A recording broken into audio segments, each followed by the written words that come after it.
Let me tell you something that most people in this country are too afraid to say out loud. Canada is quietly becoming one of the most important luxury car markets on the planet. Not the United States, not Germany, not even China right now. Canada.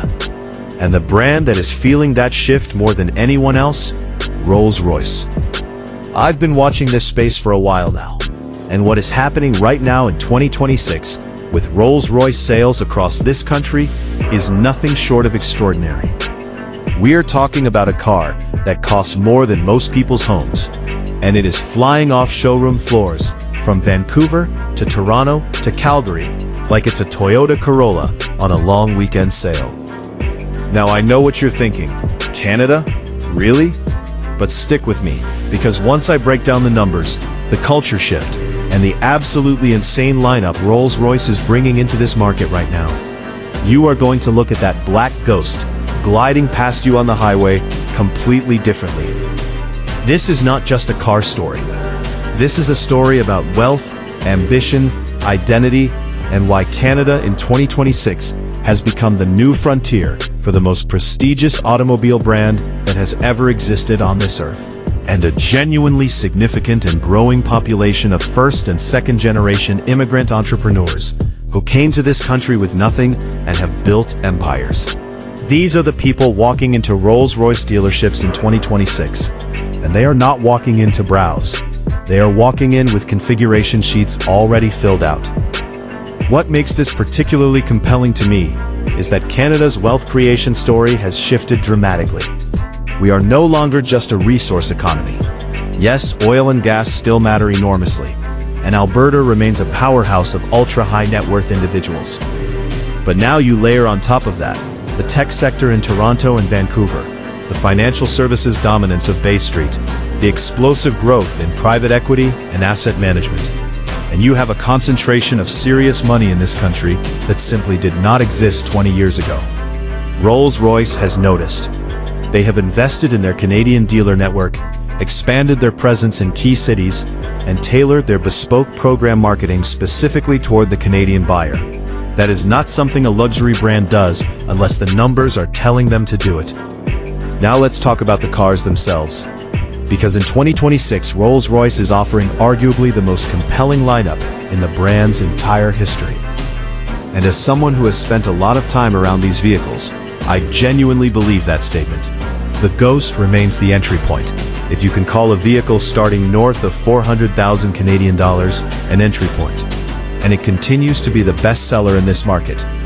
The current generation Ghost is a masterclass in what Rolls-Royce calls post-opulent design. It is restrained, it is architectural, it does not scream money at you the way older Rolls-Royce models did.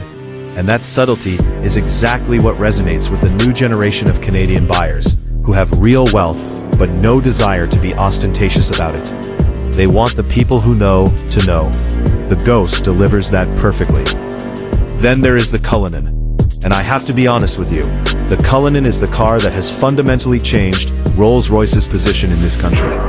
Canada is an SUV nation, always has been. The weather demands it, the geography demands it. When Rolls-Royce introduced the Cullinan, a lot of purists complained that an SUV had no business wearing that badge. Those purists are wrong. The Cullinan has opened Rolls-Royce to an entirely new segment of Canadian buyer who would never have considered a traditional saloon or coupe, but absolutely wanted a Rolls-Royce in their life.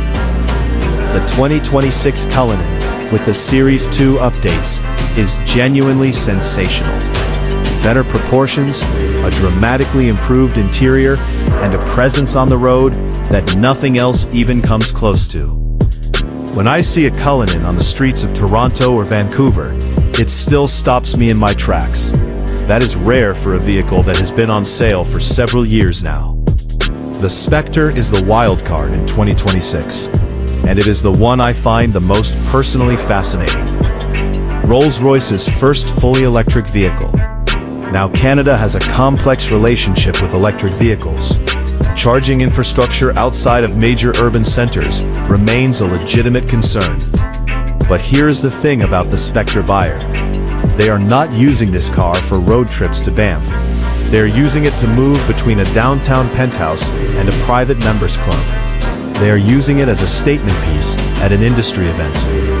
The Spectre in 2026 is outselling initial projections in Canadian urban markets.